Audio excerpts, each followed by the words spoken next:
Assalamualaikum warahmatullahi wabarakatuh. Selamat datang di praktikum dasar telekomunikasi pada unit Amplitude Shift Keying atau yang biasa disebut dengan ASK.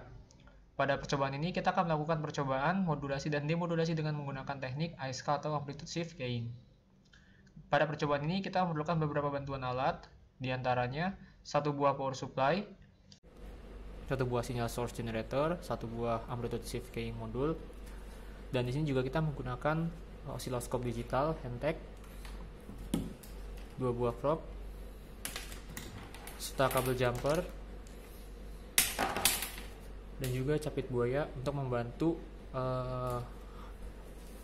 menampilkan sinyal pada TP atau titik pengambilan sampel. Dan di sini juga kita menggunakan jumper seperti ini untuk menghubungkan daya dan juga ground pada masing-masing modul. Kali ini kita akan melakukan percobaan modulasi terlebih dahulu. Pertama-tama kita akan merangkai rangkaian sesuai yang ada pada modul. Namun sebelum merangkai kita pastikan terlebih dahulu bahwa keadaan dari power supply dalam keadaan off atau tidak aktif. Pertama kita hubungkan antara carrier out dari sinyal generator dengan carrier in pada modulator dari ASK. Selanjutnya kita hubungkan clock in pada word generator dengan clock generator clock out pada frekuensi 160 kHz. Selanjutnya kita hubungkan word out ini ya. Word out ini dari hasil word generator dengan data in. Nah, di sini fungsi dari word out terhadap data in ini adalah sebagai pemberi sinyal informasi atau sinyal masukan sebelum sinyal tersebut dimodulasi.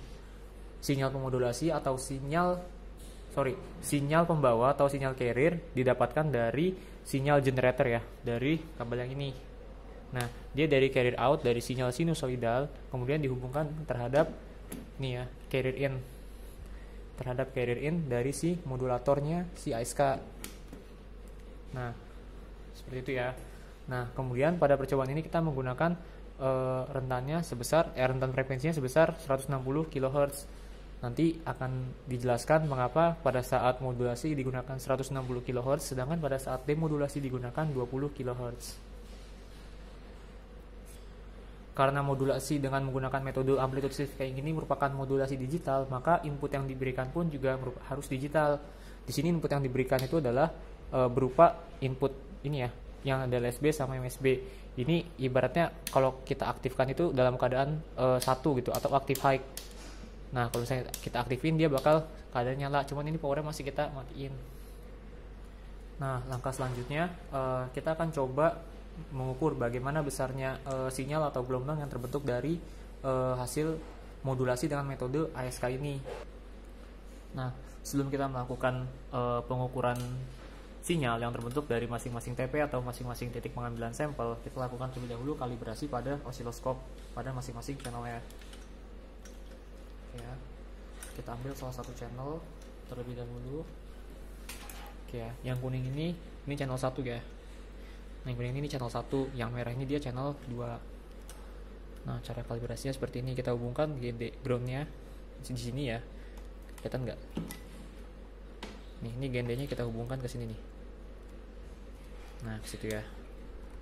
Nah, kemudian untuk bagian yang satunya lagi kita hubungkan ke sini. Oke. Nah, ini merupakan sinyal yang didapatkan dari hasil kalibrasi tadi pada channel 1. Jadi sinyal persegi yang berwarna kuning tersebut merupakan sinyal hasil dari kalibrasi. Yang kuning itu channel 1, yang hijau itu channel 2. Nah, selanjutnya kita akan kalibrasikan pada channel yang kedua. Nah, untuk melakukan kalibrasi pada channel yang kedua, ya kita lepaskan terlebih dahulu probe sebelumnya. Kemudian kita lakukan kalibrasi kembali seperti tadi pada channel yang kedua. Nah, ini kita hubungkan di sini ya GND-nya. Nah, di sini. Nah, untuk sisi yang sininya kita hubungkan di sini. Oke. Nah, ini merupakan sinyal terbentuk dari hasil kalibrasi pada channel yang kedua. Jadi yang hijau ini merupakan kalibrasi yang dari channel yang kedua. Oke. Nah, setelah kita lakukan kalibrasi, sekarang kita akan melihat bagaimana bentuk sinyal yang terbentuk dari hasil modulasi dengan menggunakan metode ASK atau amplitude shift kayak gini. Nah, sekarang kita hubungkan kabel probe ini ya ke GND atau ke groundnya. Nah, setelah itu kita hubungkan pada masing-masing ground dari probe tadi. Ini ya, kita hubungkan. Nah, seperti itu. Selanjutnya dengan bantuan capit buaya ini ya, kita lihat bagaimana bentuk sinyal yang muncul pada TP2 dan juga TP1. Nah, yang merah ini ya, ini yang berwarna merah ini maksudnya yang merah probe-nya ya, ini saya hubungkan ke TP2 atau sinyal carrier-nya ya, sinyal pembawanya. Nah, sementara yang berwarna kuning ini, yang capit buayanya warna hitam, nah ini saya hubungkan ke TP1 atau data input masukannya. Oke ya. Nah, sekarang kita nyalakan.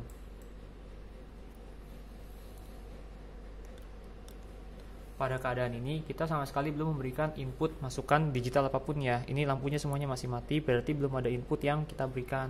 Jadi di sini bisa saya ibaratkan data satunya pastinya belum memiliki representasi hasil apapun. Sedangkan untuk yang TP kedua ini ya pastinya dia sudah memiliki hasil karena sinyal yang didapatkan itu merupakan output dari sinyal generator yang didapatkan dari carrier out ini. Nah, di sini merupakan bentuk hasil representasi sinyal dari channel yang kedua, di mana channel kedua itu kita hubungkan dengan TP2 tadi atau sinyal carrier atau sinyal pembawa yang dihasilkan dari sinyal generator. Nah, di sini saya menggunakan voltnya sebesar 2 volt dan time per diff-nya sebesar 5 mikrosecond. Silakan di screenshot dan dimasukkan ke dalam belangko percobaan. Untuk voltnya tadi 2 ya, dan untuk time per diff-nya itu 5 mikrosecond. Nah, di sini kita bisa lihat bahwa pada sinyal yang berwarna kuning itu ya, ini kelihatan ya sinyal yang warna kuning ya. Sebentar saya nonaktifin yang hijaunya. Nah, ini sinyal yang warna kuning ini nih. Nah, dia bentuknya cuma kayak garis doang kan. Nah, hal ini terjadi karena kita sama sekali nggak ngasih input pada switch tadi ya. Harusnya kan yang ada LSB sama MSB-nya kan kita input tuh. Kita berikan masukan. Misalkan 1001 gitu tuh sebagai input digitalnya gitu tuh. Karena kan yang namanya digital kan hanya ada 0 dan 1 kan, atau bisa kita katakan sebagai biner. Nah, tapi karena kita nggak memberikan input apapun, akhirnya ya dia dalam keadaan tidak aktif. Nah, selanjutnya kita coba nih, misalkan kita berikan input sesuai dengan yang di modul.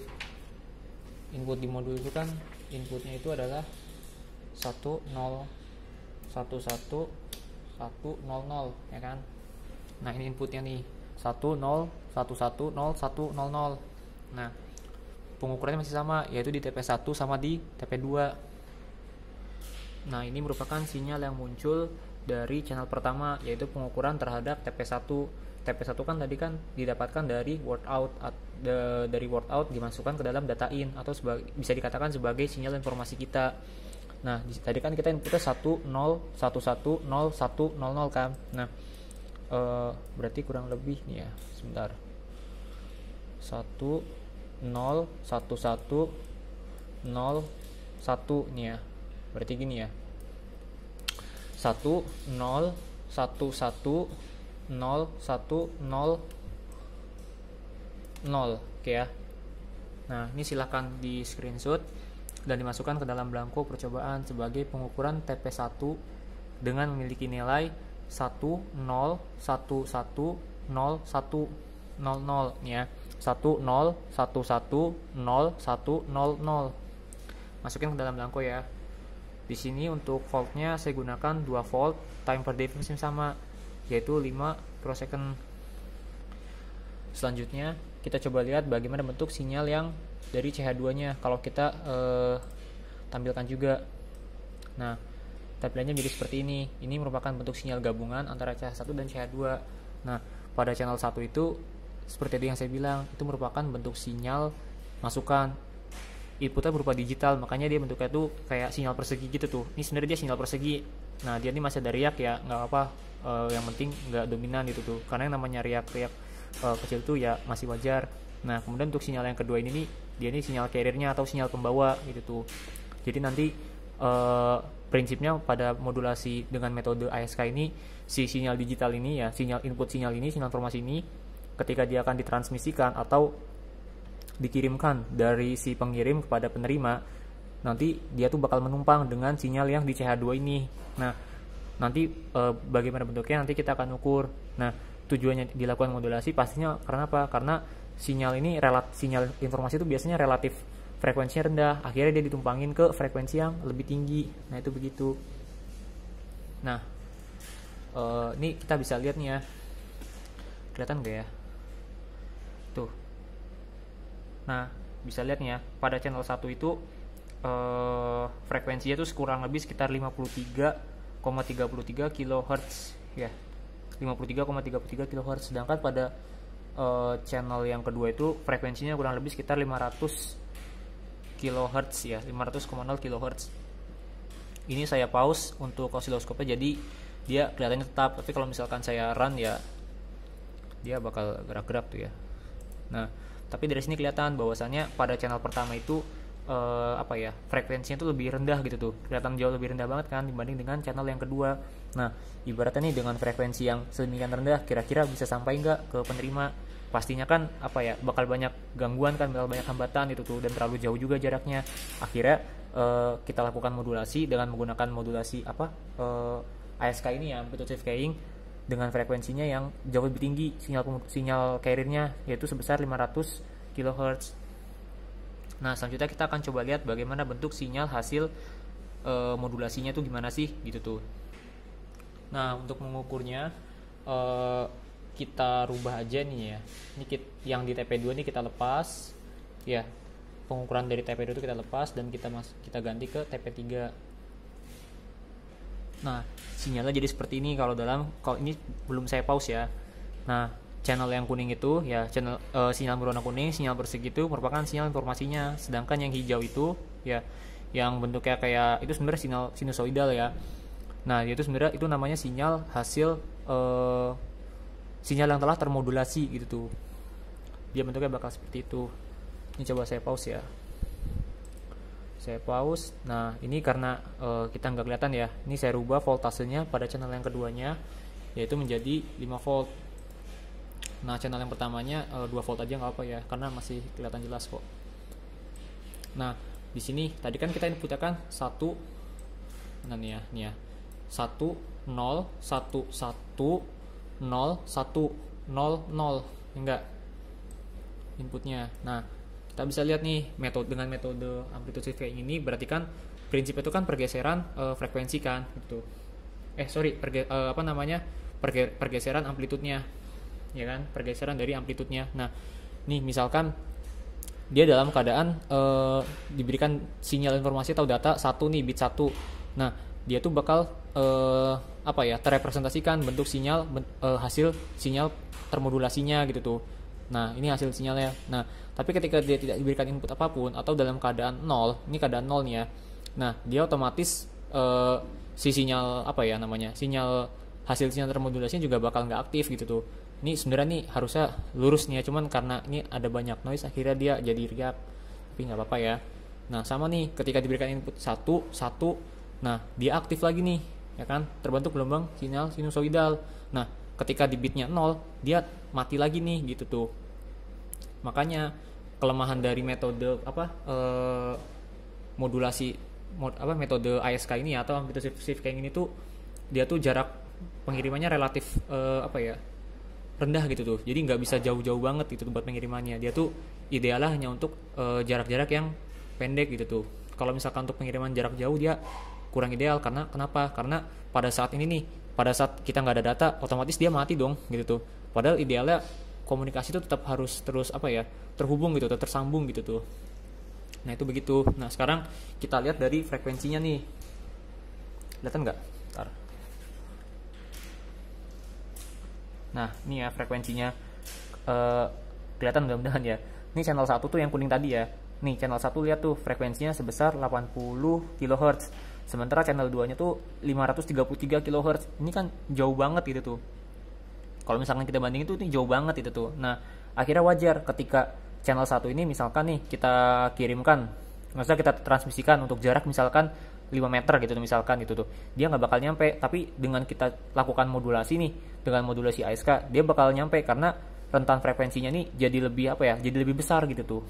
Jadi tujuan dari modulasi itu untuk apa? Untuk menumpangkan sinyal yang berfrekuensi rendah ya sebelum dikirimkan ke penerima gitu tuh, supaya penerima tetap dapat menerima data atau informasi yang diberikan oleh pengirim. Nah itu begitu.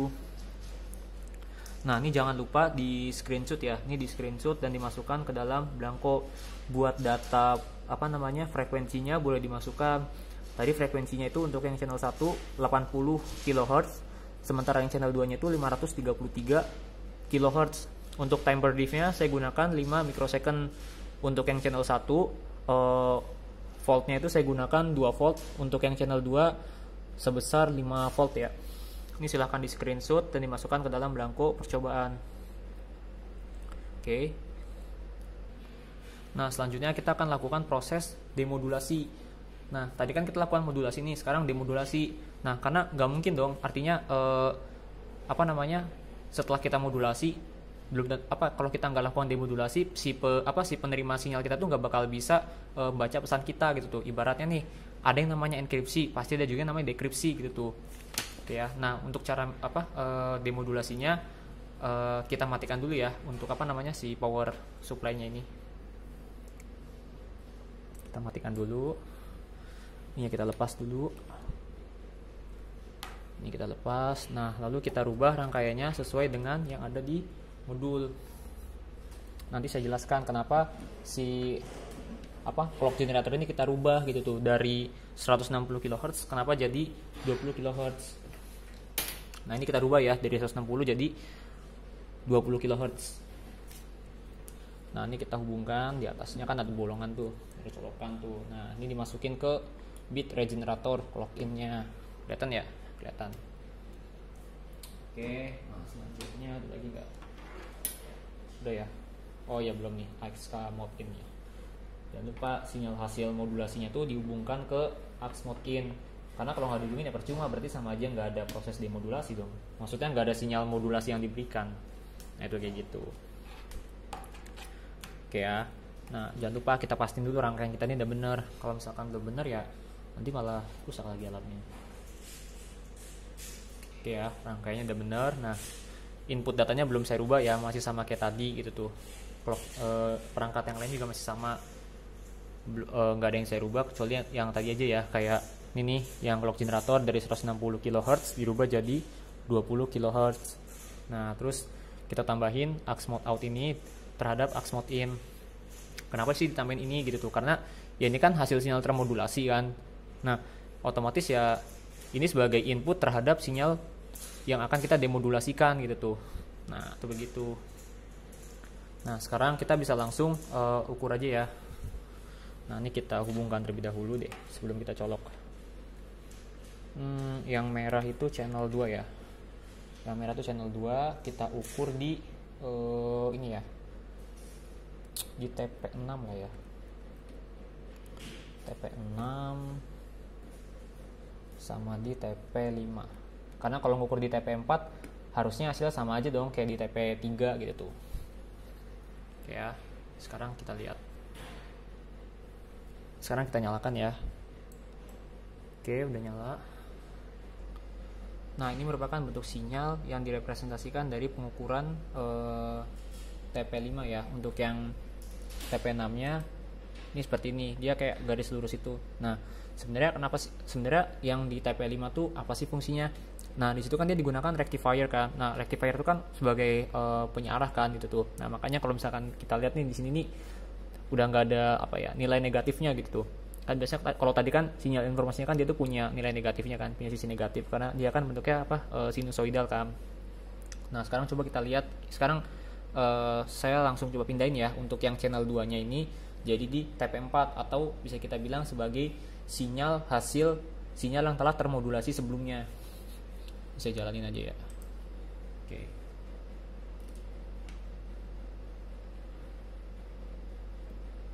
Nah bentuknya nggak kelihatan jelas ya. Ini kita rubah dulu bentar.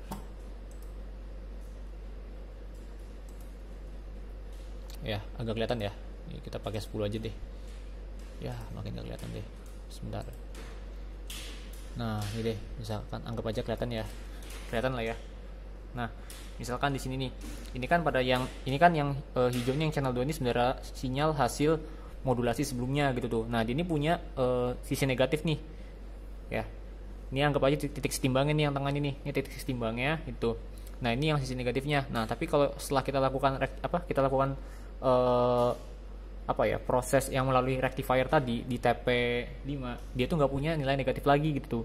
Jadi kayak sebenarnya ini udah hampir menyerupai sinyal persegi gitu tuh. Udah kelihatan sinyal perseginya. Sorry kegedean.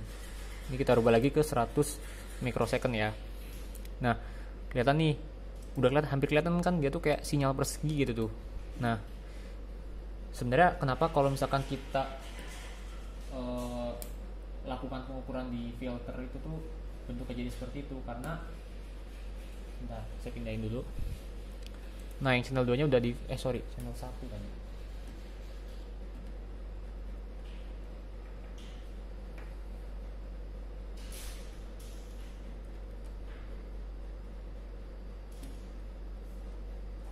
Oke ya, ini channel 1 nih hasil di TP4, yang channel 2 ini channel 1 ini TP5, channel 2 ini TP6. Nah ini kan masih punya riak-riak nih, dia tuh masih punya istilahnya itu masih punya frekuensi yang nilai tinggi gitu tuh. Nah akhirnya kita lakukan pemfilteran. Nah filter itu namanya LPF atau low pass filter. Nah dari hasil low pass filter tuh tujuannya itu untuk memfilter atau memblok atau membatasi sinyal yang masuk. Jadi sinyal yang bisa masuk low pass filter tuh hanya sinyal dengan frekuensi yang rendah. Jadi kayak riak-riak ini dia tuh nggak bakal bisa masuk gitu tuh. Nah tapi ini bentuknya jadi kayak garis lurus nih seolah-olah gitu tuh, padahal dia harusnya enggak. Nah, selanjutnya kita akan coba lihat bagaimana bentuk sinyal yang terrepresentasikan dari hasil proses demodulasi. Nah ini kita rubah aja nih, kita lepas aja nih si capit buayanya ini nih.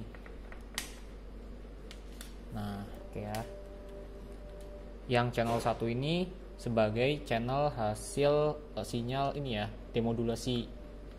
Nah sementara si channel 2 ini nih ya, yang warna merah ini nih, yang capit buaya ini warna merah ini ya. Nah ini sinyal masukannya sini nih, data input sebelumnya. Jadi ini sinyal sebelum dilakukan proses modulasi ya kan. Nah sinyal yang ditampilkan kurang lebih jadi seperti ini gitu tuh. Nah channel 1 ini yang kuning ini sinyal hasil proses demodulasi, sementara sinyal yang hijau ini sinyal data masukannya gitu tuh.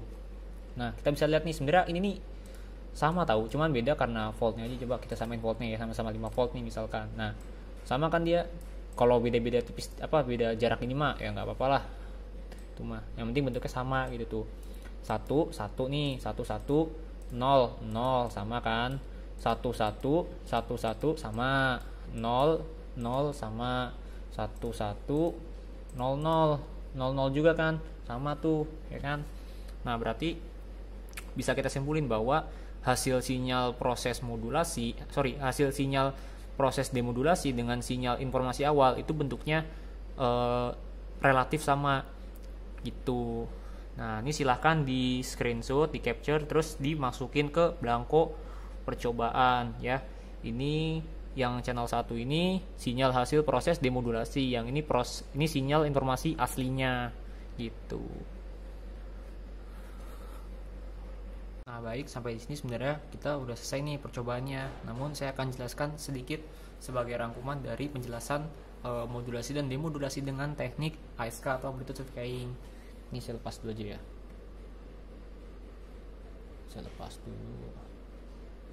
Nah terus nih kita matiin dulu aja ya, karena kita udah nggak kepake lagi nih.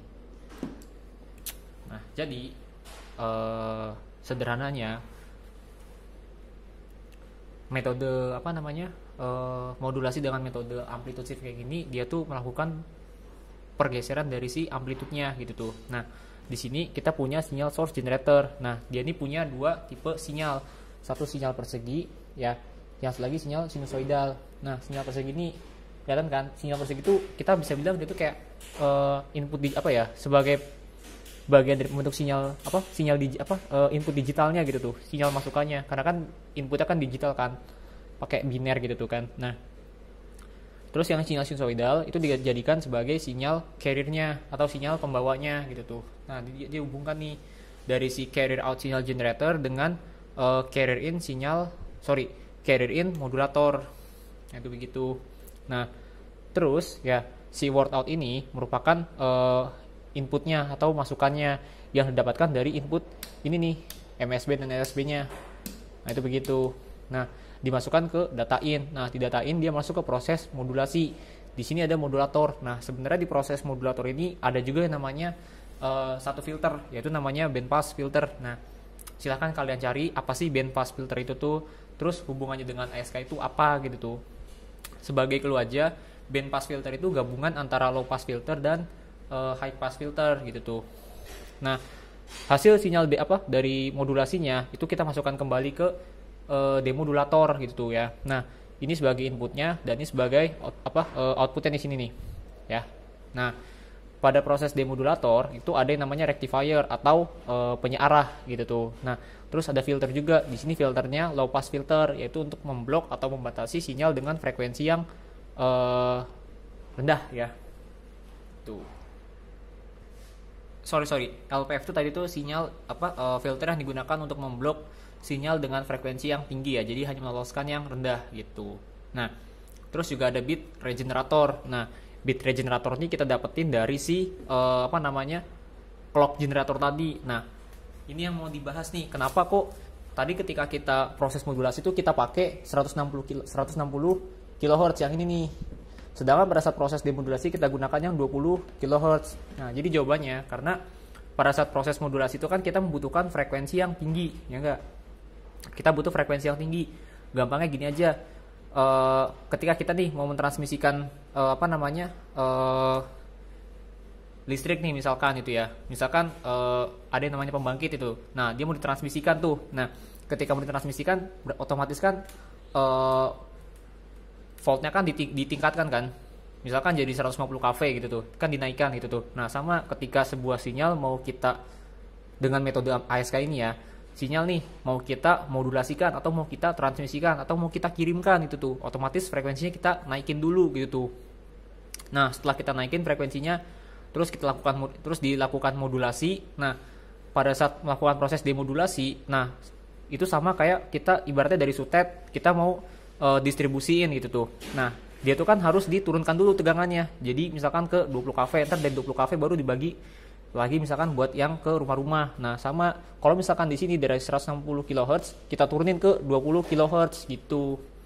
Untuk apa? Untuk menurunkan sinyal frekuensinya gitu tuh. Nah, makanya di sini ada fungsi dari si low pass filter. Karena nggak menutup kemungkinan hasil dari rectifier ini ya, walaupun udah kita turunkan frekuensinya untuk ke bit regeneratornya, nggak menutup kemungkinan masih ada sinyal dengan frekuensi yang tinggi. Jadi fungsi dari LPF ini untuk memblok sinyal-sinyal frekuensi tinggi, jadi hanya meloloskan sinyal yang frekuensinya rendah. Nah, jadi seperti itu. Dengan demikian, video percobaan pada modul amplitude shaping atau ASK ini semoga bermanfaat. Kurang lebihnya mohon maaf. Wassalamualaikum warahmatullahi wabarakatuh.